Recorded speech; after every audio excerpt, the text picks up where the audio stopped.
한 주간의 인천교육 이슈를 알아보는 위클리 인천 시간입니다.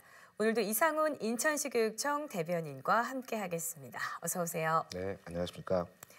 네, 인천시 교육청에서 2024년 이제 직업계고 학교 투어를 시작한다고 하는데요. 올해 좀 어떻게 진행될 계획인지 말씀을 부탁드릴게요. 네, 인천광역시 교육청에서는 직업계고의 발전과 또 학생들의 진로, 진학 선택에 도움을 주기 위해서 직업계고 학교 투어를 작년부터 시작을 해왔습니다. 네. 특성화 고등학교 그리고 마이스터 고등학교를 저희가 직업계 고등학교라고 하는데요. 네. 이 두 학교는 특정 분야의 직업인을 양성하거나 기술 중심 교육으로 최고의 기술 전문가를 양성하는 데 그 목적이 있습니다. 네.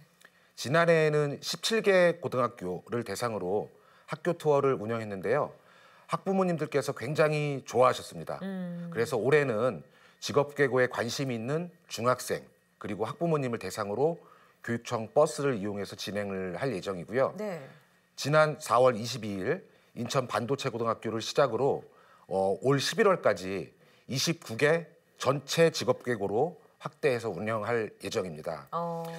앞으로 이러한 직업계고 학교 투어 프로그램이 인천 학생 그리고 학부모님들에게 직업계고의 변화된 실습시설 그리고 미래 신산업 관련 교육과정 체험을 제공함으로써 진로 진학에 큰 도움을 줄 수 있을 것으로 저희는 기대를 하고 있습니다. 네, 그렇군요. 우리 학부모님들께서 또 반드시 알아야 될 이런 내용들 같은데요. 자, 인천시 교육청에서 이제 다자녀 가정학생의 교육비를 또 지원한다고 발표를 했습니다. 교육비 지원 내용은 좀 어떻게 되나요? 네, 다자녀 가정 학생 교육비 지원은 도성훈 교육감의 2기 공약 사업 중에 하나입니다. 네. 출산 또는 입양으로 셋 이상의 자녀를 양육하는 관내 초, 중, 고등학교 가정의 자녀 중에서 셋째 이후 학생에게 크게 두 가지, 신학년 학습 준비비 그리고 숙박형 체험학습비를 지원하는 정책입니다. 네. 먼저 신학년 학습 준비비를 말씀드리면 우선 제로페이 포인트 20만 원을 지원하게 되는데요.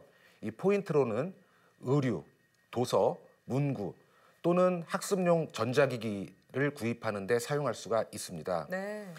두 번째, 숙박형 체험학습비 지원이 있습니다.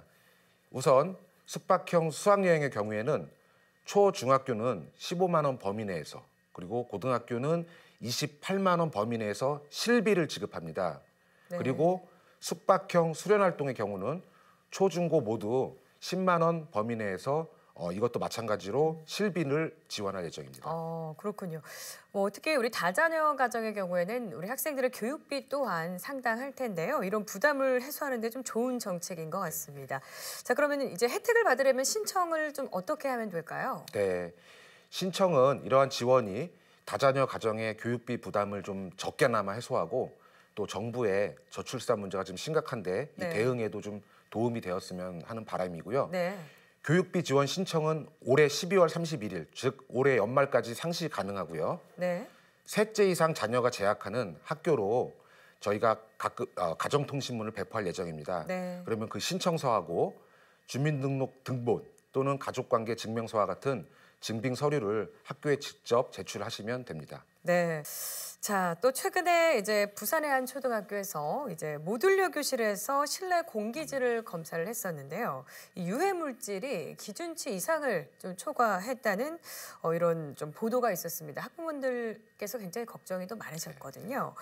인천시 교육청 관내학교에서도 이제 모듈러 교실을 지금 현재 운영하고 있는 학교가 다수 있을 텐데요. 지금 상황이 좀 어떤지 좀 말씀을 해주시죠. 네, 우선 모듈러 교실은 학교에서 노후시설 공사가 좀 진행 중일 때 네. 학생들이 임시로 사용하는 건축물을 말씀을 드리는 겁니다. 네. 공장에서 만들어서 이 박스 형태, 모듈 형태로 운송돼서 설치되기 때문에 짧은 기간에 설치가 가능하다는 장점이 있어서 네. 인천에서도 그린 스마트 스쿨 사업을 진행 중인 학교에서 현재 임시 용도로 많이 사용을 하고 있습니다. 네. 말씀을 하신 것처럼 일부 타시도에서 이러한 모듈러 교실의 공기질을 측정했더니 이 휘발성 유기화합 물질이 정상 기준치를 좀 초과한 것으로 나타났는데요. 네. 이러한 것들은 피부에 닿거나 호흡기로 들어오면 현기증이나 구토 등을 유발할 수 있기 때문에 학생과 교직원의 건강에 악영향을 끼칠 수밖에 없습니다. 네. 네. 그래서 우리 교육청에서도 최근 모듈러 교실학교 9곳을 네. 전수조사를 했고요. 다행스럽게도 조사 결과 유해성 물질 등은 발견되지는 않았습니다. 네. 그렇지만 앞으로도 모듈러 교실 준공 전에 이런 유해성 물질들에 대한 점검을 특별하게 좀 실시를 하고 또 학교 보건법에 따라서 연 2차례 이상 네. 전문 업체에 의뢰를 맡겨서 교실 공기질을 점검하고 또 모듈러 교실을 사용하는 학생과 교직원이 안전한 환경에서 생활할 수 있도록 잘 관리할 예정입니다. 네, 면밀히 좀 살펴봐야 될 것 네, 같습니다. 그렇게 하겠습니다. 자, 지금까지 우리 이상훈 인천시교육청 대변인과 함께 인천 지역의 교육 이슈에 대해서 살펴봤습니다. 오늘 말씀 여기까지 듣겠습니다. 고맙습니다. 네, 감사합니다.